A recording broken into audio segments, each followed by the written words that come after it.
ಇತ್ತೀಚಿನ 8ರಿಂದ 10 ವರ್ಷಗಳಲ್ಲಿ ನನಗೆ ಬೇಜಾರಾಗುವಷ್ಟು ನನ್ನ ಖ್ಯಾತಿ ಹಬ್ಬಿದೆ. ಅದಕ್ಕಾಗಿ ನನಗೆ ದುಃಖವಿದೆ. ಯಾಕೆಂದರೆ ನೆಮ್ಮದಿ ಇಲ್ಲ. ಕೆಳಗಡೆ ಇಳಿದ್ರೆ ಸೆಲ್ಫಿ. ಮೊನ್ನೆ ಯಾವುದೋ ಶವ ಸಂಸ್ಕಾರಕ್ಕೆ ಹೋಗಿದ್ದೆ. ಹಿಂದೆ ಶವ ಬರ್ತಾ ಇತ್ತು. ನಮ್ಮ ಸ್ನೇಹಿತನ ತಾಯಿ ನಡೆದ್ರೆ ಜೋಕಲ್ಲ. ನಾನು ಅವನ ಸ್ನೇಹಿತನ ಜೊತೆಗೆ ಸಮಾಧಾನ ಮಾಡ್ತಾ ಮುಂದೆ ಹೋಗ್ತಿದ್ದೆ. ಒಂದು ವ್ಯಾನ್ ಹೊರರಂತ ಆ ಮೆರವಣಿಗೆ ಆ ಶವ ವಾಹನದ ಮುಂದಾಸೆ ನಾನು ನೋಡ್ಬಿಟ್ರು. ಇಡೀ ವ್ಯಾನಿನ 20 ಜನ ಕೆಳಗಡೆ ಇಳಿದ್ರು. ಸರ್ ನಿಮ್ಮ ಜೊತೆ ಒಂದು ಸೆಲ್ಫಿ. ನಾನು ಅದ್ರ ಪಕ್ಕದಲ್ಲಿ ಹೆಣ ಇದೆ ನೋಡಿ, ನೀವೇನು ಬದುಕಿಸ್ತೀರಾ ಈ ಕಡೆ ಬರ್ರಿ ಅಂತ ನನ್ನ ಶವದ ಮೆರವಣಿಗೆಯಿಂದ ಸೈಡಿಗೆ ಕರ್ಕೊಂಡ್ಬಂದು ಎಲ್ಲ ಸೆಲ್ಫಿ ತಗೊಂಡ್ರು. ಸಿಂಗಲ್ ಬೇರೆ ಸೆಲ್ಫಿ ಬೇರೆ ಆಗಿ ನಾನು ಸ್ಮಶಾನಕ್ಕೆ ಹೋದ್ರೊಳಗಡೆ ಹೆಣ ಕೂಡ್ತಿದ್ದೆಂದು ಹೋಗಿದ್ದೆ. ನಾನು ಇಲ್ಲಿ ಬೆಂದಿದ್ದೆ. ಅವತ್ತಿಂದ ನಾನು ಸೆಲ್ಫಿಯನ್ನು ದ್ವೇಷಿಸ್ತಾ ಇದ್ದೀನಿ. ದಯವಿಟ್ಟು ಸೆಲ್ಫಿ ಸೌಜನ್ಯವನ್ನು ಮೀರ್ತಾ ಇದೆ. ಯಾರು ಏನು ಅಂತ ನೋಡಲ್ಲ, ಪಕ್ಕದಾಗ ನಿಂತ್ಕೊಂಡ್ಬಿಡ್ತೀವಿ, ಹೆಗಲ ಮೇಲೆ ಕೈ ಹಾಕ್ಬಿಡ್ತೀವಿ. ಗುರುಗಳು ಇರ್ತಾರೆ, ಹಿರಿಯರು ಇರ್ತಾರೆ, ಪಂಡಿತರು ಇರ್ತಾರೆ, ಪಾಮರರು ಇರ್ತಾರೆ. ಏನು ತಮ್ಮ ಫೋಟೋ ಸರಿ ಬರಬೇಕು ಅಂತೇಳಿ ಪಕ್ಕದಲ್ಲಿ ಇರೋರು ವಿಕಾರವಾಗಿ ತೋರಿಸ್ತಾರೆ. ತಾವು ಮಾತ್ರ ನೈಸ್ಕೊಟ್ಟು ಹಿಂಗೆ ಮಾಡಿ ತೆಗೆದ್ರೆ ಒಬ್ಬ ಅಂತೂ ಸ್ಮೈಲ್ ಕೊಡಿ ಸಾರ್, ಸ್ಮೈಲ್ ಕೊಡಿ ಸಾರ್ ಅಂತಿದೆ ನನಗೆ. ಯಾಕೆ ಕೊಡಲಿ ಸಾರ್? ಅವನು ಬೂಟ್ ಕಾಲು ನನ್ನ ಕಾಲ ಮೇಲಿದೆ. ಹೆಗಲ ಮೇಲೆ ಕೈ ಹಾಕಿ ಅಂದರೆ ನಾನು ಯಾರ ಹೆಗಲ ಮೇಲೂ ಕೈ ಹಾಕಲ್ಲ. ಮೊದಲೆಲ್ಲ ಹೆಗಲ ಮೇಲೆ ಕೈ ಹಾಕ್ತಾನೆ ಬಾ ಅಂತ ಖುಷಿಯಾಗಿ, ಏನು ಸಿನಿಮಾ TV ನಟರಿಗಿಂತ ನಮ್ಗೆ ಡಿಮಾಂಡ್ ಬಂತು, ನಮ್ಮ ಜೊತೆ ಸೆಲ್ಫಿ ತಕ್ಕೊಳ್ತಾರೆ ಅಂತ ಅನ್ನೋ ಖುಷಿಗೆ ಹೆಗಲ ಮೇಲೆ ಕೈ ಹಾಕಿಬಿಟ್ಟೆ. ಮರ್ತೂ ಬಿಟ್ಟೆ. ಇಂಥ ಗಲಾಟೆಯಲ್ಲಿ ಯಾರ ಹೆಗಲ ಮೇಲೆ ಕೈ ಹಾಕಿತ್ತು ಗೊತ್ತಾಗಲ್ಲ. 8 ದಿವಸ ಆಗಿದೆ. ಒಂದು ರಾತ್ರಿ ಎದ್ದಕ್ಕಿದ್ದಂತೆ ಫೋನು, ಪ್ರಾಣೇಶ್ವರ ಯಾರು ಮಾತಾಡೋದು? ನಾನು SI ಮಾತಾಡೋದು. ಸ್ಟೇಷನ್ ಯಾವುದು ಅಂತ ಹೇಳಿದೆ. ಯಾಕೆ ಸ್ವಲ್ಪ ಸ್ಟೇಷನ್ಗೆ ಬರಬೇಕಲ್ಲ ನೀವು. ಇಲ್ಲೊಬ್ಬ ಕಳ್ತನ ಮಾಡಿ ಸಿಕ್ಕಾಕೊಂಡಿದ್ದಾನೆ, ಅವನ ಹೆಗಲ ಮೇಲೆ ನೀವು ಕೈ ಹಾಕಿದ್ದೀರಾ. ಸೊ ಅವನು ಮಾಲ್ ಯಾರಿಗೆ ಕೊಟ್ಟೆ ಅಂತ ಹೇಳ್ತಾ ಇಲ್ಲ. ಅವನನ್ನು ಯಾರು ಅಂತ ನೀವು ಗುರುತಿಸೋಕೆ ಸಾಧ್ಯ. ಸ್ಟೇಷನ್ಗೆ ಬರ್ರಿ ಅಂತ. ಅವತ್ತಿಂದ ಸೆಲ್ಫಿ ತೆಗೆಸ್ಕೊಂಡು ಹೆಗಲ ಮೇಲೆ ಕೈ ಹಾಕೋದನ್ನು ಬಿಟ್ಟಿದ್ದೆ. ದಯವಿಟ್ಟು ಆ ಸೆಲ್ಫಿ ಹುಚ್ಚರ್ಬಿಡಿ. ಸೆಲ್ಫಿ ಹೆಸರಲ್ಲೇ ಸ್ವಾರ್ಥ ಇದೆ. ಸೆಲ್ಫಿ ಆ ಸ್ವಾರ್ಥ ಬಿಟ್ಟು ಗ್ರೂಪ್ ಫೋಟೋ ತಗೊಳ್ಳಿ, ಅದ್ರ ಆನಂದವೇ ಬೇರೆ. ಈಗ ಈ ಗ್ರೂಪ್ ಫೋಟೋ ತೆಗೆದ್ರೆ ಇದನ್ನ ನೋಡಿ, ಅಲ್ಲಿಂದ ನಮ್ಮ ನಟ ಕೂತಿದ್ದಾರೆ, ಅವರಿಂದ ಹೆಸರು ಹೇಳ್ತಿದ್ದು 10 ವರ್ಷ ಆದ್ಮೇಲೆ ಓ ಹೇಗಿದ್ರು ಅವಾಗ ಈಗ ಹೇಗಾಗಿದೆ. ಇವ್ರ ತಲೆಯಲ್ಲಿ ಎಷ್ಟು ಕೂದಲಿತ್ತು, ಬೋರ್ಡ್ ಆಗಿದ್ದಾರೆ. 7, 8ನೇ ಕ್ಲಾಸಲ್ಲಿ ಫೋಟೋ ತೆಗೆಸ ಜ್ಞಾಪಿಸ್ಕೊಳ್ಳಿ. ಇವತ್ತಿಗೂ ನೋಡಿ ಸಂತೋಷ ಪಡ್ತೀವಿ. ಅದು 7ನೇ ಕ್ಲಾಸಲ್ಲಿ ಪುಸ್ತಕ ಫೋಟೋ, ಓ ಇವಳು ಎಲ್ಲಿದ್ದಾಳೋ ಏನೋ, ಇವಳು ನಾನು ಲವ್ ಮಾಡಿದ್ದೆ, ನನ್ನ ಕಡೆ ನೋಡ್ತಾನೆ ಇರಲಿಲ್ಲ, ಓ ನಮ್ಮ ಎಷ್ಟು ಎಲ್ಲಿದ್ದಾನೋ ಏನೋ ಈಗ, ಇವ್ರು ರಿಟೈರ್ಡ್ ಆಗಿರ್ಬೋದು ಅಥವಾ ಹಿಂದೇನೂ ಇರ್ಬೋದು. ಅದೊಂದು ಸಂತೋಷ ಇರ್ತೈತೆ. ಈಗೇನಿದೆ ಸರ್ ಸೆಲ್ಫಿ. ಮೊದಲು ಪ್ರಾಣೇಶ್ ಫೋಟೋ ತಗೋತಾರೆ, ಸೆಲ್ಫಿ ಯಾಕೆ ಸರ್? ಪಾವಡ ಪ್ರಕಾಶ ಬರ್ತಾರೆ, ಪ್ರಾಣೇಶ್ ಡಿಲೀಟು, ಪಾವಡ ಪ್ರಕಾಶ. ಯಾಕಂದ್ರೆ ಮೆಮರಿ ಫುಲ್ ತೋರಿಸುತ್ತೆ. ಇಲ್ಲಿರೋದೆಲ್ಲ ಫೋಟೋ ತಗೊಂಡ್ರೆ ಮೆಮರಿ ಫುಲ್ಲು. ಹೀಗಾಗಿ ಫಸ್ಟ್ ಕಳಿಸ್ಕೊಂಡಾರೆ ಕೊಂಡು ಅಂತ, ನೆಕ್ಸ್ಟ್ ಬಂದ ನಾವು ಡಿಲೀಟು. ಇದು ಏನು ಫೋಟೋ ಸಂಸ್ಕೃತಿ, ಏನು ಗೌರವ ಇದು? ಅದಕ್ಕೆ ಈ ಸೆಲ್ಫಿ ಸಂಸ್ಕೃತಿ ಹೋಗ್ಬೇಕು ಅಂತ ಯಾರಾದರೂ ಹೋರಾಟ ಶುರು ಮಾಡಿದರೆ ನಾನು ಮುಂಚೂಣಿಲಿ ಇರ್ತೀನಿ. ದಯವಿಟ್ಟು ನನ್ನನ್ನು ಕೈ ಹಾಸ್ಯಕ್ಕೆ ಇಂಥದೇ ವಸ್ತು ಅಂತಿಲ್ಲ ಸ್ನೇಹಿತರೆ. ಎಲ್ಲ ರಾಜಕಾರಣಿಗಳು ವಿಪ್ರ ಸಮಾಜದ ಬಗ್ಗೆ ಅದ್ಭುತವಾಗಿ ಮಾತಾಡಿದ್ದಾರೆ. ನಮ್ಮನ್ನು ಯಾರೂ ತುಳಿಯಲ್ಲ. ಬ್ರಾಹ್ಮಣರು ಅಂದರೆ ನೀರು ತುಂಬಿದ ಪೈಪ್ ಇದ್ದಾಗ ಒಂದು ಕಡೆ ತುಳಿದ್ರೆ ಇನ್ನೊಂದು ಕಡೆ ಉಬ್ಬುತ್ತೆ. ಜಾಸ್ತಿ ತುಳಿದ್ರೆ ಪೈಪ್ ಒಡಕಡೆ ಹೊರಗೆ ಬರ್ತಾಗೆ ನೀರು. ಹಿಂಗಲ್ಲ, ಹೌದಾ? ನಾನು ಆಗಲೇ ಶುರುನಲ್ಲೇ ಹೇಳಿದೆ, ನನಗೆ ಯಾವ ನೌಕರಿ ಇಲ್ಲ, ಸರ್ಕಾರಿ ನೌಕರಿ ಸಿಗಲಿಲ್ಲ, ಆದರೂ ಬದುಕಿದ್ದೀನಿ. ದಿನಾ ಸಾಯಂಕಾಲ ಸನ್ಮಾನ ಮಾಡಿಸ್ಕೊಂಡು ಬದುಕಿದ್ದೀನಿ ಅಂದರೆ ಇದು ಕೇವಲ ನಾಲಿಗೆ ಬಲ, ಗಾಯತ್ರಿ ಬಲ. ಒಂದು ಚೂರು ಸಂಸ್ಕಾರಗಳನ್ನು ಕಲಿಸಿದರೆ ಮಕ್ಕಳಿಗೆ ಖಂಡಿತ ಮಕ್ಕಳು ಅಭಿವೃದ್ಧಿ. ನಾವೆಲ್ಲ ಬ್ರಾಹ್ಮಣಿ ನೌಕರಿಯಪ್ಪ, ಬಿಸ್ನೆಸ್ ಅಲ್ಲ, ಮಾಡಕ್ಕೆ ನಮ್ಗೆ ಬರಲ್ಲ ಅಂತಂದಿಲ್ಲ. ಶ್ರದ್ಧೆಯಿಂದ, ಇದೇ ಶ್ರದ್ಧೆಯಿಂದ ನಾವು ಮೊದಲಿಂದ ಟ್ಯೂನ್ ಆಗಿಬಿಟ್ಟಿವಿ. ಬ್ರಾಹ್ಮಣರಿಗೆ ನೌಕರಿ ಬೇಕು, ಸರ್ಕಾರಿ ನೌಕರಿ ಬೇಕು. ಈಗ ಸಾಧ್ಯ ಇಲ್ಲ, ಹೌದಾ? ಈಗ ಎಲ್ಲಿ ಬಿಟ್ಟರೆ ಅಲ್ಲಿ ಬದುಕಬೇಕು ನಾವು. ಡೈನಾಸಾರಗಳಿಲ್ಲ ಈಗ. ಯಾಕಿಲ್ಲ? ಭೂಮಿಗಿಂತ ಭಾರವಾಗಿದ್ದು ಬಿಟ್ಟರೆ ಧನ್ ಧನ್ ಶಬ್ದ ಆಗ್ತಿತ್ತು, ಬದುಕಕ್ಕಾಗಲಿಲ್ಲ. ಆದರೆ ಜಿರಳೆ ಅಂತ ಕರಿತೀವಿ ನಾವು, ಜಂಡಿಗೆ ಅಂತೀವಿ, ಕಾಕ್ರೋಚ್. ಎಷ್ಟು ವರ್ಷ ಅತ್ಯಂತ ಹಳೆಯ ಜೀವಿ ಅಂದರೆ ಅದೇ. ಅದರಷ್ಟು ಹಳೆಯ ಜೀವಿ ಭೂಮಿ ಮೇಲೆ ಯಾವುದಿಲ್ಲ. ಯಾಕೆ ಹೇಳಿ? ಅದು ಇಸ್ತ್ರಿ ಪೆಟ್ಟಿಗೆ ಕೆಳಗಡೆ ಬದುಕುತ್ತೆ, ಫ್ರಿಜ್ಜಲ್ಲೂ ಬದುಕುತ್ತೆ. ತಲೆದಿಂಬರಡಿಯಲ್ಲೂ ಬದುಕುತ್ತೆ, ಕಾಲಡಿಯಲ್ಲೂ ಬದುಕುತ್ತೆ. ಯಾವನಾದ್ರೂ ತುಳಿದಾದ್ರೆ ಆ ಕಾಲಿನ ಮಧ್ಯೆ ಗ್ಯಾಪಲ್ಲಿ ಸೈಡ್ ತಗೊಂಡು ಬದುಕ್ಬಿಡ್ತಾವೆ. ಅವ್ರು ಕಾಲಿನ ತಕ್ಷಣ ಹೋಗ್ಬಿಡ್ತಾವೆ. ಬದುಕಬೇಕು ಅನ್ನೋರಿಗೆ ಜಿರಳೆ ಆದರ್ಶವಾಗಬೇಕು. ಎಲ್ಲಿ ಬಿಟ್ಟರೂ ನಾನು ಬದುಕ್ತೀನಿ, ಜಿರಳೆ ಆದರ್ಶ. ನಾನು ನಡೆದುತ್ತೇ ದಾರಿ, ನಾನು ಆನೆ, ನಾನು ಗೆಂಡಾಮೃಗ, ನಾನು ಡೈನಾಸರ್ ಅಂದರೆ ಒಂದಾನೊಂದು ಸಮಯ ಬರ್ತದೆ, ನಾವು ಪಳಿಯುಳಿಕೆ ಕೂಡ ಸಿಗಲ್ಲ. ಇದನ್ನು ನಮಗೆ ಕಲಿಸೋದಕ್ಕೋಸ್ಕರ ನಮಗೆ ಇಂಥ ಪರಿಸ್ಥಿತಿ ಬಂದಿದೆ ಅಂತ ನಾನು ಭಾವಿಸಿದ್ದೆ. ಅದಕ್ಕೆ ನಾನು ಭಾಷಣಕ್ಕೆ ಬಂದಿಲ್ಲ. ನಾನು ಎಲ್ಲೋ ಕ್ಲರ್ಕ್ ಆಗ್ತಿದ್ದೆ, SDCನೋ FDCನೋ ಆಗ್ತಿದ್ದೆ. ತಿಂಗಳಾಗಿ ಬರೋ ಸಂಬಳ ನಾನು ದಿವಸ ಸಾಯಂಕಾಲ ತೆಗಿತೀನಿ. ಇನ್ಕಮ್ ಟ್ಯಾಕ್ಸ್ ಯಾರಾದ್ರೆ ತಪ್ಪಿರಬೇಕು. ಹೌದಾ? ಇದು ಚಾಲೆಂಜು.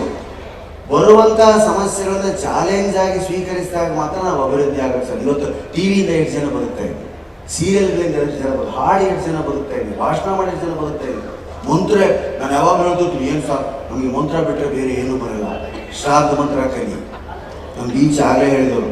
ಯಾಕಂದ್ರೆ ಈಗ ಜಾಬ್ ಇರೋರೆಲ್ಲ ಬೇಕಾದ ಸಂಬಳ, ಲಂಚ, ಹಿಂಸ ಎಲ್ಲ ತಿಂದು ಕುಡಿದು ಬೇಗ ಸತ್ತೋಗ್ತಾರೆ. ಶ್ರಾದ್ದ ಮಾಡ್ಸಕ್ಕೆ ಯಾರಿಲ್ಲ, ಮಾಡಿದ್ರು ಶ್ರಾದ್ದ. ಮತ್ತೆ ನೀವು ಪುನಃ ಆ ಸಂಸ್ಕೃತಿ ಪೂಜೆ ಕಲಿ. ಎಷ್ಟು ಹವನ ಹೋಮಗಳಾಗಿದೆ ಈಗ. ಯಾಕಂದ್ರೆ ಎಲ್ಲರಿಗೂ ಭಯ ಶುರುವಾಗಿದೆ. ಭಯದ ಮಗಳೇ ಭಕ್ತಿ. ಹೀಗಾಗಿ ಎಲ್ಲ ಹವನ ಹೋಮಗಳೇ ಜಾಸ್ತಿ ಈಗ. ಹೌದಾ? ಅದನ್ನು ಕಲಿ. ಮತ್ತೆ ಅದೇ ಮತ್ತೆ ಪುನಃ ಬಂತು ನೋಡಿ, ಮತ್ತೆ ಪೂಜೆ ಪುನಸ್ಕಾರ, ದೇವರು ದಿಂಡ್ರು ಎಲ್ಲ ಶುರುವಾಯ್ತು. ಈಗ ನಮ್ಮ ವೃತ್ತಿನೇ ಅದು, ಅರ್ಚಕರಾಗ್ಬಿಟ್ರೆ ಮುಗಿದು. ಮೂರ್ತಿಯಲ್ಲಿ ದೇವರಿಲ್ಲ ಹೇಳ್ತಾರೆ ಶ್ಲೋಕಗಳು. ನಾನು ಸಂಸ್ಕೃತ ಬರಲ್ಲ, ಸುಮ್ಮನೆ ಭಾಷಣಕ್ಕೋಸ್ಕರ ಹೋಗ್ತೀನಿ. ಅರ್ಚಕಸ್ಯ ತಪೋಬಲಾತ್ ಶಿಲಾಭವತಿ ಶಂಕರ. ಅದು ಶಿಲೆ. ಅರ್ಚಕನ ತಪಸ್ಸಿನಿಂದ ಅದು ಶಂಕರ ಆಗ್ತದೆ, ಲಿಂಗ ಆಗ್ತದೆ, ವೃಂದಾವನ ಆಗ್ತದೆ. ಆ ತಪಸ್ಸಿನ ಬಲ ಅರ್ಚಕರಿಗೂ. ಅರ್ಚಕಸ್ಯ ಬಲ ಶಿಲಾಭವತಿ ಶಂಕರ ಅಂತ ಹೇಳ್ತಾರೆ. ಅದು ನಮ್ಮ ಕೈಯಲ್ಲಿದೆ. ಅದಕ್ಕೆ ನಾನು ಎಲ್ಲ ನನ್ನ ಬಂದು ಏನು ಪ್ರಾಣೇಶ್ವರ ಏನು ಮಾಡಬೇಕು, ಜಾಬ್ ಬೇರೆ ಯಾಕೆ ಯೋಚನೆ ಮಾಡಲ್ಲಪ್ಪ ನೀನು. ನಮ್ಮ ಬೀಚಿಯವರು ಇದನ್ನು ಅದ್ಭುತವಾಗಿ ಹಾಸ್ಯದಿಂದ 40-50 ವರ್ಷದಿದ್ದರೆ ಅದನ್ನು 40 ವರ್ಷದ ಸ್ನೇಹಿತರು. ನಾನು ಗಂಗಾವತಿಯಲ್ಲಿರೋ ರಾಯರ ಮಠದ ಏರಿಯಾ, ಈಗ ಜಯನಗರದಲ್ಲಿ ಬಂದಿದ್ದು. ಅಲ್ಲಿನ ಬ್ರಾಹ್ಮಣ ಪರಿಸರ ಹೇಗಿತ್ತು, ನಾನು ಹೇಗೆ ಬದುಕಿದೆ, ಹಾಸ್ಯ ಪ್ರಕೃತಿಯಲ್ಲಿ ಹೇಗೆ ಬಂತು ಅನ್ನೋದಕ್ಕೆ ಬೀಚಿಯವರು ನಾನು ಓದಿದೆ. ನಂದನ್ನು ನೀವು ಓದಬೇಕು. 19ನೇ ಸ್ಟಾಲ್ ಅಂತೀವಿ ಯಾವುದು, ಅಲ್ಲಿ ನನ್ನೆಲ್ಲ ಪುಸ್ತಕಗಳು ಮಾರಾಟಕ್ಕೆ. ಅದರಲ್ಲಿ ಬರೀ ನಾನು ಕಳೆದ ವಿಶ್ವವಾಣಿ ಬರೆಯುವಂಥ ವಾರದ ಅಂಕಣ, ಅದರದ್ದು 30-60 ಪುಸ್ತಕ, 60 ಲೇಖನಗಳು, 2 ಪುಸ್ತಕ ಇದೆ. ಪ್ರಾಣೇಶ್ ಪಯಣ, ಪ್ರಾಣೇಶ್ ಪ್ರಪಂಚ. ಎಂಥವ್ರ ಮಧ್ಯೆ ಬದುಕಿದೆ ಅಂತ ಇವತ್ತು ಹೇಳೋಕ್ಕೆ ಸಮಯ ಇಲ್ಲ. ಎಂಥವ್ರ ಮಧ್ಯೆ ನಾನು ಬದುಕಿದ್ದೆ, ಅಲ್ಲಿ ಹೆಂಗೆ ಹಾಸ್ಯ ಹುಡುಕಿದೆ ಅನ್ನೋದಕ್ಕೆ ಆ ಪುಸ್ತಕದಲ್ಲಿ ಇನ್ನು ಘಟನೆಗಳು ಸಿಗುತ್ತೆ. ದಯವಿಟ್ಟು ಅವನ್ನ ತೊಗೊಂಡು ಹೋಗಿ. ಶಿವಶಂಕರ್ ಅವರು ನಾವು ಮಾತಾಡ್ತಾರೆ, ಏನು ಸರ್ ನೀವು ಎಷ್ಟು ಬೆಳಗಿದ್ದೀರಿ, ನಮ್ಗೆ ಬೆಳಗಾಗಬೇಕು ಅಂತ ಭಾಳ ಇಚ್ಛೆ, ದಪ್ಪ ಆಗಬೇಕು ಅಂತ. ಎರಡೂ ಆಗಲ್ಲ ಅಂತ ತೀರ್ಮಾನ ಮಾಡೋದನ್ನ ಸುಮ್ಮನೆ ಬಿಟ್ಟಿದೆ. ಅವ್ರಿಗೆ ಅದೇ ಕೇಳಿದೆ, ಏನು ಸರ್ ನಿಮ್ಮ ಆರೋಗ್ಯದ ಬಿಟ್ಟು 60 ವರ್ಷ ಸರ್ ನನಗೆ ಅಂತ. ಓ ನನಗಿಂತ 3 ವರ್ಷ ದೊಡ್ಡ, ಎಷ್ಟು ಚೆನ್ನಾಗಿದೆ. ಅದಕ್ಕೆ ನೈಸರ್ಗಿಕ ಚಿಕಿತ್ಸೆ ನಾನು ಯಾವತ್ತೂ ಆರೋಗ್ಯದ ಡಾಕ್ಟರ್ ತಗೊಳ್ಳೋ. ಅದಕ್ಕೆ ನಮ್ಮ ವೆಂಕಟರಮಣ ಹೆಗಡೆ ಸೇರಿಸಿ ನೋಡಿ, 57 ವರ್ಷ ಅಂತ ನಂಬಕ್ಕಾಗತ್ತೆ ನಿಮಗೆ? ನಂದು ಏನು ಜಾಸ್ತಿ ಅನ್ಸುತ್ತೆ. ಬೆಂಗಳೂರಲ್ಲಿ ನೀವು ಬಹಳ ಸಾಫ್ಟು. ನನಗೆ ವಯಸ್ಸು ಎಷ್ಟು ಹೇಳಿದೆ ಸರ್? 30 ಇರ್ಬೋದಾ, 42 ಇರ್ಬೋದಾ ಅಂತ ಸ್ಟೈಲಾಗಿ ಹೇಳ್ತೀರಿ. ನಮ್ಮ ಕಡೆ ಮುಲಾಜೆಯಲ್ಲಿ ಉತ್ತರ ಕಡೆದ್ರೆ ಒಂದು 70 ಅದಾವ ನಿಮ್ಗೆ. ಯಾಕಾದ್ರೂ ಕೇಳಿದ್ದಪ್ಪ ನನ್ನ ಮಗನ ಅನಿಸ್ಬಿಟ್ಟು ಮಗನ ಉತ್ತರ ಕೊಡ್ತಾರೆ. ಈಗ ನೋಡಿ ಹೇಳಲೇ ಇಲ್ಲ ನೀವು ಯಾಕೆ ಬೇಕು ಸರ್ ಅಂತ. ಇದು ಬಹಳ ಒಳ್ಳೆ ಉಪಾಯ. ನೀವು ಆ ಆರೋಗ್ಯ ಸೂಚನೆ ಏನು ಅಂದರೆ, ನಿತ್ಯ ರಾತ್ರಿ ನಮಗೆ ನಿದ್ದೆ ಇಲ್ಲ ಸ್ನೇಹಿತರೆ. ಅಂದರೆ ನಾವೆಲ್ಲೂ ಸೆಕ್ಯೂರಿಟಿ ಗಾರ್ಡ್ ಇಲ್ಲ. ಪ್ರಯಾಣ ಬಸ್ಸಲ್ಲೋ, ರೈಲಲ್ಲೋ, ಪ್ಲೇನಲ್ಲೋ ಮಲಗ್ತೀವಿ. ನಿತ್ಯ ರಾತ್ರಿ ನಿದ್ದೆ ಗೆಡ್ತೀವಿ. ಹಗಲು ಮಲಗ್ತೀವಿ, ಸಾಯಂಕಾಲ ಕಾರ್ಯಕ್ರಮ, ಮತ್ತೆ ಮುಗಿದ ತಕ್ಷಣ 10:30 ಬಸ್ ಏರೋದು, ನಾಳೆ ನರಗೋದ. ಆದರೂ ನೋಡಿ ಆರೋಗ್ಯ ಕೆಟ್ಟಿಲ್ಲ. ಯಾಕೆ? ಮಿತಾಹಾರ. ಗಂಡಿಸಿಗೆ ಹೊಟ್ಟೆ ಮುಂದೆ ಬರಬಾರ್ದು. ಹೊಟ್ಟೆ ಬಂದಷ್ಟು ಅನಾರೋಗ್ಯ. ನಮ್ಮ ವೆಂಕಟರಮಣ ಹೇಳುತ್ತೆ, ಅದ್ರ ಬಗ್ಗೆಯೂ ಕೂಡ ಡಯಟ್ ಅಂತ ಒಂದು ಪುಸ್ತಕ ಇದೆ. ಅದು ಬರೀ ಒಂದು 500 ಔಷಧಿಗಳಿದೆ, ಅದನ್ನು ತಗೊಂಡು ಹಾಗಿರ್ಬೇಕಾದ್ರೆ. ಏನು ಹಾರ್ಟ್ ಪ್ರಾಬ್ಲಮ್ ಅಲ್ಲಿ ಇದೆಯಾ ಅಂತ ನಿಮಗೆ ನೀವೇ ಡಯಾಗ್ನೋಸ್ ಮಾಡ್ಕೋಬೇಕಾದ್ರೆ ಸ್ಟ್ರೇಟ್ ನಿಂತ್ಕೋಬೇಕು. ಕೈಯನ್ನು ಹೀಗೆ ಮಾಡಬೇಕು, ಝೀ ಅಂತ ಕೈ ಎಳಿಬೇಕು. ಈ ಕೈ ಇಲ್ಲಿಂದ ಸೊಂಟದವರೆಗೂ ಹೈವೇ ಮೇಲೆ ಬಂದಾಗ ಬರಬೇಕು. ಹೈವೇ ಮೇಲೆ ಕಾರ್ ಬಂದಾಗ ಝೀ ಅಂತ, ಇಲ್ಲಿ ಝೀ ಅಂತ ಬಂದು ಇಲ್ಲಿ ಹಂಪು ಬೋ ಅಂತ ಅಂದ್ರೆ ನಿಮ್ಮ ಹಾರ್ಟ್ ತೊಂದರೆ ಇದೆ ಅಂತ ಅರ್ಥ. ಅಯ್ಯೋ ದಯವಿಟ್ಟು ಕೂತಲ್ಲಿ ನೋಡ್ಕೋಬೇಡಪ್ಪ, ನಿಂತು ನೋಡ್ಕೋಬೇಡ, ಕೂತಲ್ಲೇ ಶುರು ಮಾಡು. ಹಾಂ, ನಮಗೆ ದೇವ್ರ ವರ ಇದೆ, ಸ್ವಲ್ಪ ಜಾಸ್ತಿನೇ ಇರ್ತದೆ ಬ್ರಾಹ್ಮಣರಿಗೆ. ಹೌದಾ? ಹೊಟ್ಟೆಯಿಂದಲೇ ನಮ್ಮನ್ನು ಗುರುತಿಸ್ತಾರೆ ಜನ. ನಿಂತ್ಕೊಂಡು ಕೈ ಆಡಿಸ್ಕೊಂಡಾಗ ಹೊಟ್ಟೆ ಮುಂದೆ ಬರಲಿಲ್ಲ ಅಂದರೆ ನೀವು ಆರೋಗ್ಯವಾಗಿದ್ದೀರಿ.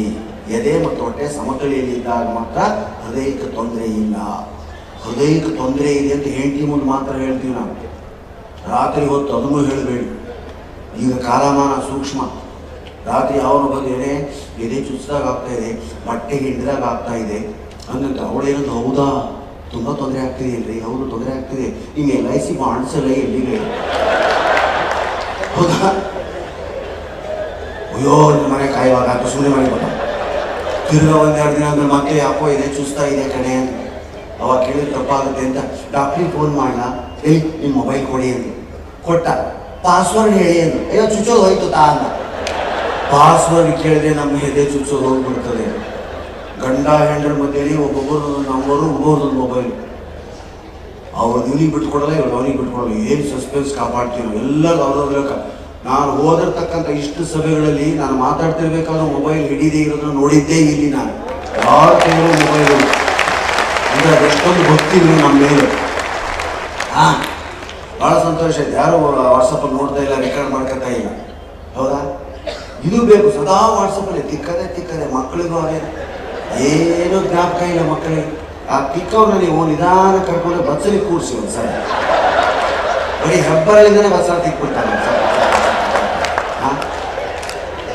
ಪೆನ್ ಎಷ್ಟು ಜನ ಹತ್ರ ಇದೆ ಅಂತ ಕೇಳಿದ್ರೆ ಎಲ್ಲೋ 20 ಜನ ಸಿಗ್ತೀರ ಪೆನ್ ಇರೋರು. ಪೆನ್ನೇ ಇಲ್ಲ. ಹೇಗೆ ಎಲ್ಲ ಮೊಬೈಲ್ನಲ್ಲಿ ಬಿಡಬೇಕಾದ್ರೆ ಬರೀ ನೋಡಿ ಹಾಗಾಗಿದ್ದೀವಿ. ಮಕ್ಕಳ ಪಕ್ಕದಲ್ಲಿ ಕೂತಿರೋ ಆಚಾರನ ಪಂಡಿತರನ್ನ ಏನೂ ಕೇಳಲ್ಲ. ಮಕ್ಕಳು ಆಚಾರ ಇದ್ದಾರೆ, ಪಂಡಿತರಿದ್ದಾರೆ, ಕೇಳಪ್ಪ. ಇಲ್ಲ ನಾನು ಗೂಗಲಲ್ಲಿ ಸರ್ಚ್ ಮಾಡ್ತೇನೆ, ನೆಟ್ಟಲ್ಲಿ ನೋಡ್ತೀನಿ. ಗೂಗಲ್ನಲ್ಲಿ ಸರ್ಚ್ ಮಾಡಿ ಮಕ್ಕಳೆಲ್ಲ ಗೂಗಿಗಳಾಗಿ ಹೋಗೋದು. ಮನೆಗೆ ಯಾರು ಬಂದರೂ ಮಾತಾಡ್ಸಲ್ಲ. ಹೌದಾ? ವಾಟ್ಸಪ್ಪಲ್ಲಿ ಒಳ್ಳೇದು ಬರ್ತದೆ, ಅದನ್ನ ನೋಡ್ಬೇಕು ನಾವು. ಈಗ ನನ್ನ ಜೊತೆಗೆ ಒಬ್ಬ ಯಾರೋ ಸಂತರು ಕೂತಿದ್ರು ನಮ್ಮ ಪಕ್ಕದಲ್ಲಿ, ಭಾಳ ಚೆನ್ನಾಗಿ ಹೇಳಿದ್ರು. ಇನ್ನೊಂದು ಕಾಗೆದು TV ಭಾಳ ಚೆನ್ನಾಗಿರುತ್ತೆ. ನನಗೆ ಇಷ್ಟವಾದ ಪ್ರಾಣಿ ಕಾಗೆ. ನೀವು ಕರಗಿದ್ದೀನಿ ಅಂತಲ್ಲ, ಕಾಗೆ ಅತ್ಯಂತ ಶ್ರೇಷ್ಠ ಪ್ರಾಣಿ. ಯಾಕೆ ಹೇಳಿ? ನಿರ್ಮೋಹತ್ವದ ಸಂಕೇತ ಕಾಗೆ. ಕಾಗೆ ನೋಡಿ ಯಾರು ಬಂದಿಸಲ್ಲ, ಅದರ ಮಾತು ಕೇಳಲ್ಲ. ಒಮ್ಮೆ ಹೀಗೆ ಒಬ್ಬ ಎಲ್ಲ ಪಕ್ಷಿ ಹತ್ರ ಹೋದಂತೆ. ಗಿಳಿ ನೀನೆಂತ ಕೊಳ್ಳುವಂತ ನಾವು, ಏನು ಚೆನ್ನಾಗಿದೆ ಗಿಳಿ, ಕೊಕ್ಕು ಕೆಂಪು, ಹಿಂದ್ಗಡೆ ಹಸಿರು, ಮೈ ಗಾಡ್ ಬ್ಯೂಟಿಫುಲ್ ಮಾಡಿ. ಅದು ಹೇಳ್ತೀನಿ, ಏನು ಬ್ಯೂಟಿಫುಲ್, ಮಣ್ಣಂಗಟ್ಟಿ ಪಾಲ್ಸದಲ್ಲಿ ಹಾಕ್ತಾರೆ. ನನಗೆ ಇಷ್ಟಿಷ್ಟು ಏನೋ ಕೊಡ್ತಾರೆ. ನನ್ನ ರೂಪನೇ, ನನ್ನ ಮಾತೇ ನನಗೆ ಬಂಧನ, ನಂದು ಯಾವ ಜನ್ಮ. ಮತ್ತು ಯಾರು ಚೆನ್ನಾಗಿ ನವಿಲನ್ನು ಕೇಳು, ನವಿಲ ತರು, ನವಿಲು. ಓ ನವಿಲೆ ಏನೇನಮ್ಮ, ಏನೆಲ್ಲ ಕಣ್ಣುಗಳು, ಇದು ತುಂಬ ನಿಮ್ಮ ಉತ್ಸವ ತುಂಬ, ನೀನು ಎಂಥ ಹಸಿರು ಬಣ್ಣ, ಎಂಥ ಸುಂದರ. ಯಾವ ಬಡ್ಕೋಬೇಕು, ಯಾರು ಬಾಣ ಹೊಡಿತಾರೋ, ಯಾರು ಗುಂಡು ಹೊಡಿತಾರೋ ನೋಡ್ಬೇಕು ನಾನು. ಹೀಗೆ ಎಲ್ಲ ಹಂಸದ ಥರ ಹೋದ. ಹಂಸ ನೀನು ಎಷ್ಟು ಬಿಳುಪು, ಏನು ನಿಧಾನಕ್ಕೆ ತೇಲ್ತೀಯ. ಯಾವ ಬಡ್ಡಿ ಮಗ, ನಾನು ನಿಧಾನಕ್ಕೆ ತೇಲ್ಬೇಕಾದ್ರೆ ಒಳಗಡೆ ನನ್ನ ಕಾಲು ನೋಡಬೇಕು. ಸದಾ ಬಡ್ಕೊತಿರ್ತೀನಿ ನಾನು. ಬಡ ಅಂತ ಬಡ್ಕೊಂಡ್ರೆ ನಿಧಾನಕ್ಕೆ ತೇಲ್ತೀನಿ. ನನ್ನ ಕಷ್ಟ ನಿನಗೇನು ಗೊತ್ತು. ಹೀಗೆ ಎಲ್ಲ ಪಕ್ಷಿಗಳ ಹತ್ರ ಹೋದ್ರು ಅವೆಲ್ಲ ಒಂದೊಂದು ಕಷ್ಟ ಹೇಳ್ತು. ಕೊನೆಗೆ ಯಾರು ನಿಜವಾಗಿ ಅಂದರೆ ಕಾಗೆಗೆ ಬಂಧನಗಳಿಲ್ಲ, ಅದು ಮಾತಾಡಲ್ಲ, ಮೃದುವಾಗಿ ಮಾತಾಡೋದು, ಧ್ವನಿಯ ಕಾ ಅಂತ ಅರಸ್ತದೆ. ಹೀಗಾಗಿ ಕಾಗೆ ಸರ್ವಶ್ರೇಷ್ಠ. ಅದನ್ನ ಯಾರು ಬಂಧಿಸಲ್ಲ. ಎಲ್ಲಿ ಬೇಕಲ್ಲಿ ಹಾಕ್ತದೆ, ಎಲ್ಲಿ ಬೇಕಲ್ಲಿ ತಿಂತದೆ. ಕೆಳಗಡೆನೂ ಕೂರ್ತದೆ, ಒಂದು ಕ್ಷಣದಲ್ಲಿ ಗೋಪುರ ಮೇಲೇನೂ ಕೂರ್ತದೆ. ಅದು ಗೋಪುರ ಮೇಲೆ ಕೂತೀನಿ ಅಂತ ಹಿಗ್ಗಿಲ್ಲ, ನೆಲಕ್ಕೆ ಕೂತೀನಿ ಅಂತ ಕುಗ್ಗಿಲ್ಲ. ಕಾಗೆ ಅದಕ್ಕೇನೆ ಸತ್ತ ಮೇಲೆ ಕಾಗೆ ಪಿಂಡ ಅಂತ ಮಾಡೋದೇ ಅದಕ್ಕೆ. ನಮ್ಮ ಪಿಂಡನ ಕಾಗೆ ಮುಟ್ಟಿದ್ರೇನೆ ಮೋಹ ಕಳ್ಕೊಂತು ಈ ಜೀವ, ಈಗ ಭೂಮಿಯ ಲಿಂಕ್ ತಪ್ಪಿತು ಇವನಿಗೆ ಅಂತ. ಅದಕ್ಕೆ ಕಾಗೆ ಪಿಂಡ. ಕಾಗೆ ಪಿಂಡ ಅಂದರೆ ಬೇರೆ ಏನಾದರೂ ಮಾಡಿದರೆ ಶ್ರೀಮಂತರೆಲ್ಲ, ಓ ನಮ್ಮ ತಂದೆಗೆ ನವಿಲು ಪಿಂಡ ಮಾಡಿಸಿದ್ರು, ಓ ನಮ್ಮ ತಂದೆಗೆ ಪ್ಯಾರೆಟ್ ಗಿಳಿ ಪಿಂಡ ಮಾಡಿಸಿದ್ರು. ಈಗೆಲ್ಲ ಶುರುವಾಗ್ತಿತ್ತು. ಸದ್ಯ ಕಾಗೆನೇ ಬೇಕು ಅದಕ್ಕೆ ಶಾಸ್ತ್ರ ಹೇಳಿದೆ ಒಳ್ಳೆಯದೇ. ಇಲ್ಲಾಂದ್ರೆ ಶ್ರೀಮಂತರು ಆನೆ ಪಿಂಡ ಆಯ್ತು ಸರ್ ನಮ್ಮ ಪಾಠದ್ದು. ನಾವೆಲ್ಲ ದೊಡ್ಡ ಫ್ಯಾಮಿಲಿ ಆನೆ ಪಿಂಡ, ಗೇಂಡಾಮ್ರವ ಪಿಂಡ ಮಾಡಿಸಿದ್ರು. ಸದ್ಯ ಕಾಗೆ ಅಂತಿರೋ ನಮ್ಮ ಪುಣ್ಯ ಸುದೈವ ನಿರ್ಮೋಹತ್ವ ಸಿಗ್ತದೆ. ಅದಕ್ಕೆ ವಾಟ್ಸಪ್ ಭಾಳ ಚೆನ್ನಾಗಿ ಬಂದೆ. ಕಾಗೆ ಒಂದಗಳ ಸಿಕ್ಕರೆ ತನ್ನ ಬಳಗವನ್ನೆಲ್ಲ ಕರೆಯುವುದು. ಕಾಗೆ ಒಂದಗಳು ಸಿಕ್ಕರೆ ತನ್ನ ಬಳಗವನ್ನೆಲ್ಲ ಕರೆಯುವುದು. ಮನುಷ್ಯರಿಗೆ ಒಂದಗಳು ಸಿಕ್ಕರೆ ತನ್ನ ಬಳಗವನ್ನೆಲ್ಲ ಮರೆಯುವುದು. ಎಷ್ಟು ಹೌದಾ? ಕಾಗೆ ಇರೋ ಕೂಡ ನಮಗೆ ಒಂಚೂರು ಅಧಿಕಾರ, ಹಣ, ಅಹಂಕಾರ ಬಂತು ಅಂದರೆ ಒಂದು ಬಳಗ ನೋಡ್ತೀವಿ. ಕಾಗೆ ಹತ್ತಿರ ಕರೀತದೆ. ಅದಕ್ಕೆ ಕಾಗೆ ಶ್ರೇಷ್ಠ ಪ್ರಾಣಿ ಅಂತ ನಾನು ಎಲ್ಲೋ ಓದಿದ್ದೆ. ನಿಮ್ಗೆ ಇಷ್ಟ ಇಲ್ಲದ್ರೆ ಬಿಡ್ಬೋದು, ಒಬ್ಬಗಳ ಅವಶ್ಯಕತೆ ಇಲ್ಲ. ಆದರೆ ಈ ವಿಷಯ ನಿಮ್ಗೆ ಗೊತ್ತಿಲ್ಲ. ಇಂಥ ವಿಷಯಗಳನ್ನು ಹಾಸ್ಯದ ಮೂಲಕ ಹೇಳಿದ್ರೆ ಜನ ಅರ್ಥ ಮಾಡ್ಕೊತಾರೆ ಸ್ನೇಹಿತರು. ಅದಕ್ಕೆ ನಾವು ಹಾಸ್ಯದ ಮುಖಾಂತರ ಹೇಳುವಂಥ ಪರಿಪಾಠ ಇಟ್ಕೊಂಡಿದ್ದೀವಿ. ಬೀಚಿ ಅವ್ರು ಬರೆದಂಥ ಕಾದಂಬರಿಗಳಲ್ಲಿ ಬ್ರಾಹ್ಮಣ ನೀವು ತಮಾಷೆ ತಗೊಳ್ಳಿ, ಸೀರಿಯಸ್ ಆಗಿ ತಗೋಬೇಡಿ. ಒಂದು ಬ್ರಾಹ್ಮಣ ಸಭೆ ಇದೇ ಥರ 15,000 ಜನ ಏನೆಲ್ಲ ಕೂತಿದ್ದಾರೆ, ಇದಕ್ಕಿದೆ ಯಾವಾಗ ಗಲಾಟೆ ಶುರು ಮಾಡೋದು, ಯಾರು ಬೇರೆ ಬಂದು ಸೇರ್ಕೊಂಡು ಕಲ್ಲೇಶ್ವರು ಸುಟ್ಟು ಗಲಾಟೆ, ಪೊಲೀಸರು ಬಂದರು, SP ಬಂದು ಲಾಠಿ ಚಾರ್ಜ್ ಮಾಡು, ಲಾಠಿ ಚಾರ್ಜ್ ಮಾಡು, ಲಾಠಿ. ಶಿವಶಂಕರ್ ಅವ್ರ ಕೈ ಮುಗಿದು ಬೇಡ ಸರ್, ಲಾಠಿ ಚಾರ್ಜ್ ಯಾಕೆ ಬ್ರಾಹ್ಮಣರಿಗೆ ಬೇಗ ಹೇಳಕ್ಕೆ ಬರಲ್ಲ, ಕಾಲೆಲ್ಲ ಊದ್ಕೊಂಡಿರ್ತಾರೆ, ತುಪ್ಪ ಗಿಪ್ಪ ಜಾಸ್ತಿ ತಿಂತೀವಿ, ಬೇಗ ಹೇಳಕ್ಕಾಗಲ್ಲ. ಆಮೇಲೆ ಬ್ರಾಹ್ಮಣರನ್ನ ಹೊಡಿಬಾರ್ದು, ಬ್ರಹ್ಮಹತ್ಯಾ ದೋಷ, ಒಂದೇಟಿಗೆ ಸತ್ತೋಗ್ಬಿಡ್ತೀವಿ ನಾವು, ಬ್ರಹ್ಮಹತ್ಯಾ ದೋಷ ನಿಮಗೆ.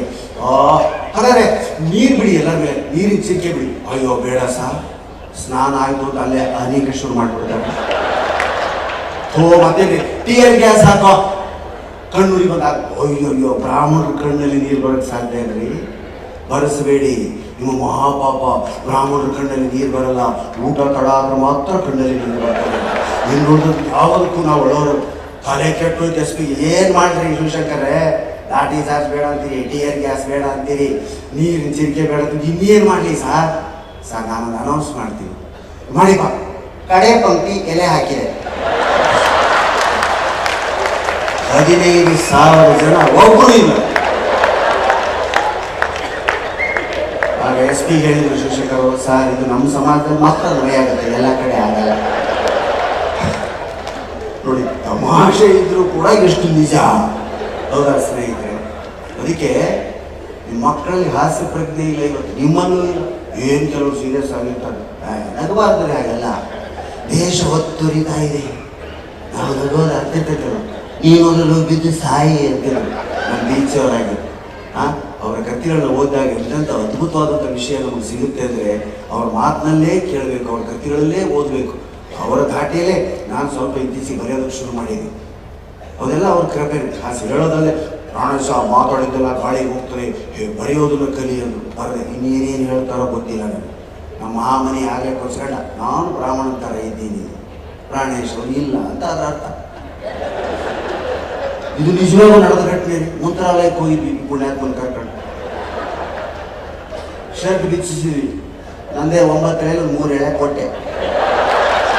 ನಾವು 9 ಎಳೆ ಹಾಕೊಳ್ಳೋದೇ ಅದಕ್ಕೆ ಅಂತ ನಾನು ತಿಳ್ಕೊಂಡಿದ್ದೀನಿ. ಮದುವೆ ಆದ್ರೂ 9 ಯಾರಿಗಾದ್ರೂ ಅಪಾಯ ಬಂದರೆ 3 ಎಳೆ ಕೊಡು ಅಂತ 6 ಎಳೆ ಹಾಕೋಬೇಕು. 9 ಎಳೆ ಇರೋದು ಈ ಥರದಲ್ಲಿ ಯಾರಾದ್ರೂ ಸಿಗ್ತಾರಪ್ಪ ಅದನ್ನೂ ಕೊಡು ಅಂದರೆ ಬ್ರಾಹ್ಮಣರೇ ಜನಿವಾರನೂ ಬಿಡಲ್ಲ ಜನ ಅಂತಿದ್ರೆ ಅರ್ಥ. ಒಂದು 3 ಎಳೆ ಕೊಟ್ಟೆ ಹಾಕೊಂಡು ಸ್ನೇಹಿತರೆ ಇವನನ್ನು ಒಳಗಡೆ ಬಿಟ್ಟ ಆ ದಾರಿಯಲ್ಲಿ ಊಟದ ಹಾಲಲ್ಲಿ ನಾನು ಬಿಡಲಿಲ್ಲ ಬಡ್ಡಿ. ಏನು ಕರ್ಮ ಇದು ಅನ್ಕೊಂಡು ಗೋತ್ರ ಅಂದ ಶ್ರೀವತ್ಸ ಅಂದೆ. ಅನುಮಾನ ಬಂದು ಇವ್ರು ಗೋತ್ರ ಕೇಳಿದೆ ಬಿಟ್ಟ, ನಿಮ್ಗೆ ಗೋತ್ರ ಅಂದ ಮಾಮನಿ. ಪಾಪ ಅದನ್ನ ಹೇಳ್ಕೊಟ್ಟಿಲ್ಲ ನಾನು, ಇವ್ನಿಗೆ ಗೋತ್ರ ಅನ್ನೋದು ಗೋತ್ರ ಅಂತ ಕಳಿಸ್ಬಿಟ್ಟು. ಇವನೇನ್ ಮಾಡ, ನಮ್ಮ ಕಡೆ ಒಂದು ಬಟ್ಟೆಗೆ ಮಂಜೂರು ಪಾಠ ಅಂತ ಕರೀತಾರೆ. ಮಂಜೂರು ಪಾಠ ಅಂತ ತೀರಾ ಅಗ್ಗದ ಬಟ್ಟೆ, ಖಾದಿ ಏನೋ ಉಳಿದನ್ನ ಪಾಠೆ, ತೀರಾ ಬಡತನ ಬಟ್ಟೆ. ಇವ್ರು ಗೋತ್ರ ಅಂದ ತಕ್ಷಣ ಮಂಜೂರು ಪಾಠ ಅಂದ್ಬಿಟ್ಟು ಗೊತ್ತಾಗ್ಬಿಡ್ತಾರೆ. ಏನೋ ನಾವು ಅವಾಗ sir Pranesh sir, Mamani sir, Joshi sir, ಹಾಸ್ಯ ಸರ್ ಅಂತ ಕೈ ಮುಂದೆ ಆಯ್ತಾಯ್ತು ಹೋಗಿ ಹೋಗಿ ಒಳಗಡೆ ಊಟಕ್ಕೆ ಕೂತ್ಕೊಂಡ್ರಿ ಸರ್. ಎಲೆ ಹಾಕಿದ್ರು, ದೇವ್ರ ಸತ್ತಂಬಿಟ್ಟ ಮಾಮನಿ. ಕುಡಿನ ಬಾಲಕ್ ಮಾಡಿಬಿಟ್ಟ. ಈ ಕಡೆ ಹಾಕು, ನೀರು ಹೊಡ್ಕೋ, ಯಾಕೆ ನೀರು ಯಾಕೆ ಎಲೆ ಕ್ಲೀನ್ ಮಾಡ್ಕ. ಎಲೆ ಕ್ಲೀನ್ ಮಾಡಿರಲ್ವಾಗ, ಏನೂ ಕ್ಲೀನ್ ಮಾಡಿರಲ್ಲ, ಎಲ್ಲ ನಾವೇ ಮಾಡ್ಕೊಂಡು ಎಲ್ಲ ಕ್ಲೀನ್ ಮಾಡ್ಕೊ ಬಡಿಸಿದ್ರು. ಚಿತ್ರಾವತಿ ನಾವೇನು ಮಾಡ್ತೀವಿ ಮಾಡೋದಿಲ್ಲ, ಸುಮ್ಮನೆ ಕರೆ ಚಿತ್ರಾವತಿ ಅಂತ ಪ್ರಶಂಸೆ ಮಾಡಿದ್ವಿ. ಚಿತ್ರಾವತಿ ಇಡೋದು ನಾವು ಈ ಕಡೆ ಇಟ್ಬಿಟ್ವಿ, ಅವ್ನು ನೋಡ್ತಿರಲ್ಲ, ಅವ್ನು ಯಾವ ಕಡೆ ಕಳಿಸ್ತಾರೋ ಈ ಕಡೆ ಇಟ್ಬಿಟ್ಟು ಹೊಡಿಸೋಣ. ಒಂದು ಕ್ಷಣ ಹಿಂಗೆ ನೋಡಿ ಸುಮ್ಮನೆ ಹೋಗುವಂತ ಕಂಡ್ಬಿಟ್ಟೆ. ತಿರ್ಗಾ ನಮ್ಮ ಪಂಕ್ತಿ ಹುಳಿ ತಗೊಂಡು ಬರಲೇ ಇಲ್ಲ. ಇದು ನಾವೊಂದು ದೊಡ್ಡ ವಿವಾದನೂ ಮಾಡ್ಬೋದು, ಹಾಸ್ಯವಾಗಿ ಒಂದು ಘಟನೆ ಆಗಿ ಹೇಳಬೇಕು. ಈ ಕಲೆಯನ್ನು ಕಲಿಬೇಕು ನಾವು. ಇದನ್ನು ನಮಗೆ ಹಾಸ್ಯ ಸಾಹಿತ್ಯ ಕೊಡುತ್ತೆ. ಭಯಂಕರ ಸೀರಿಯಸ್ ಸಮಸ್ಯೆಗಳನ್ನ ಅತ್ಯಂತ ಸುಲಭೀಕರಣಗೊಳಿಸೋದು ಹಾಸ್ಯ ಪ್ರಕ್ರಿಯೆ. ಇದನ್ನ ವಿವಾದ ಮಾಡಿ ಪತ್ರಿಕೆ ಒಬ್ಬ ಬೇರೆ ವ್ಯಕ್ತಿ ಒಂದು ಕೂತವರೇ ಗಣೇಶ್ ಅವ್ರನ್ನ ಧರ್ಮದಿಂದ ಹೊರಗೆ ಹಾಕಬೇಕು, ಮಠದಿಂದ ಹೊರಗೆ ತೊಳಬೇಕು. ರೈಟ್ ಆಗಿ ಇದನ್ನೇ ಮಕ್ಕಳಿಗೆ ಹಾಸ್ಯ ಪ್ರಕ್ರಿಯೆಯನ್ನು ಕೊಡಿ. ಕಂಪ್ಯೂಟರ್ ಮುಂದೆ ಕೂರಿಸ್ಬೇಡಿ, ಪುಸ್ತಕದ ಮುಂದೆ ಕೂರಿಸಿ ಮಾತಾಡಿ. ಮೊಬೈಲ್ ಕಿತ್ಕೊಳ್ಳಿ, ಪುಸ್ತಕ ಪಡಿ. ಯಾಕೆ ಮಕ್ಕಳು ಸುಧಾರಿಸಲ್ಲ ನಾನು ನೋಡ್ತೀನಿ, ಓದೋದೇ ಇಲ್ಲ ಮಕ್ಕಳು. ಭಾಗವತದಲ್ಲಿ ಎಂತೆಂಥ ಅದ್ಭುತ ಕಥೆಗಳು. ಒಂದು ಕಥೆ ಹೇಳಿ ನಾನು ಮಾತಿಗೆ ಮಗಳಾಡ್ತೀನಿ. ನಾವು ಊರಿಗೆ ಹೋಗ್ಬೇಕು ಮತ್ತು ಇವತ್ತು ನಿಧಾನಕ್ಕೆ ಜನ ಹೇಳ್ತಿದ್ದಾರೆ ವಯಸ್ಸಾಗಿ, ಎಲ್ರಿಗೂ ವಯಸ್ಸಿರಲ್ಲ, ಬೇಜಾರಾಗಿ ಹೇಳಲ್ಲ. ಅವರು BP ಗುಳಿಗೆ ತಗೋಬೇಕು, ಶುಗರ್ ಗುಳಿಗೆ ತಗೋಬೇಕು. ಇನ್ನು ಕೆಲವ್ರು ಮನೇಲಿ ಅತ್ತೆ ಮಾವನ ಬಿಟ್ಟು ಬಂದಿರ್ತಾರೆ, ಇನ್ನು ಕೆಲವ್ರು ಹೆಂಡತಿನ ಬಿಟ್ಟು ಬಂದಿರ್ತಾರೆ. ಗಂಡ ಹೆಂಡತಿ ಜೊತೆಗೆ ಬಂದವ್ರು ಇದ್ದೀರಾ? Very good. ಇಲ್ವಾ? ಓ, ಜೊತೆಗೆ ಬಂದಿರೋರು ಪುಣ್ಯವಂತರು, ಬಿಟ್ಟು ಬಂದಿರೋರು ಇನ್ನೂ ಪುಣ್ಯವಂತರು. ನಾನು ಯಾವಾಗಲೂ ಹೆಣ್ಮಕ್ಳ ಪಕ್ಷಪಾತಿ. ನಮ್ಮ ಕಾರ್ಯಕ್ರಮ ಅತಿ ಹೆಚ್ಚು ಬರೋರು ಹೆಣ್ಮಕ್ಳು. ಮಾಲಿನಿ ಮೇಡಮ್ ಅವರು ತುಂಬಾ ವರ್ಷಗಳಿಂದ ಬರಲೇ, ನಾನು ತುಂಬಾ ಜನ ಬರ್ತಾರೆ ಹೆಣ್ಮಕ್ಳು. ನಮ್ಮ ಉತ್ತರ ಕರ್ನಾಟಕದ ಯಾವುದೇ ಭಾಗದಲ್ಲಿ ಹಾಸ್ಯಗಳಾಗಲಿ ಹೆಣ್ಮಕ್ಳು ಹೈಯೆಸ್ಟ್ ಸಂಖ್ಯೆ. ಯಾಕೆಂದ್ರೆ ನಿಜವಾಗಿ ನಗೋದು ಹೆಣ್ಮಕ್ಳು, ಗಂಡಸು ನಗಲ್ಲ. ಅವನು ಹೆಂಡತಿ ನಗ್ತಾಳಿಲ್ಲೋ ಅಂತ ನೋಡ್ತಿರ್ತಾರೆ.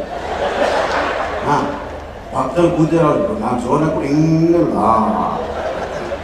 ಆದ್ರೆ ಒಂದು ನಾನು ಗಂಡಸರು ನೆಚ್ಚೋದು ಏನಂದ್ರೆ, ಹೆಂಡತಿ ಚೇರ್ ಸಿಗಲಿಲ್ಲ ಅಂದ್ರೆ ತನ್ನ ಚೇರ್ನಲ್ಲಿ ಅವಳು ಕೂಡಿಸಿ ಪಾಪ ಅವನು ನಿಂತಿರ್ತಾನೆ. ನೀನು ಕೂತ್ಕೊಂಡೆ, ನೀನು ಕೂತ್ಕೊಂಡೆ, ನಾನು ಅಲ್ಲೇ ನಿಲ್ತೀನಿ. ಅಲ್ಲಿ ನಿಂತಿದ್ದಾನೆ ಅಂತ ನೀವು ಭಕ್ತಿ ಗೌರವ ಕರುಣೆಯಿಂದ ಅವನ ಕಡೆ ನೋಡಬೇಡಿ. ಹೆಂಡತಿಗೆ ಹೇಳ್ತೀನಿ, ಯಾಕಂದ್ರೆ ನೋಡಿದ ತಕ್ಷಣ ಅವನು ಹೇಳೆ ಶುರು ಮಾಡ್ತಾನೆ. ಅದನ್ನು ಮಾತ್ರ ಮಾಡಬೇಕು.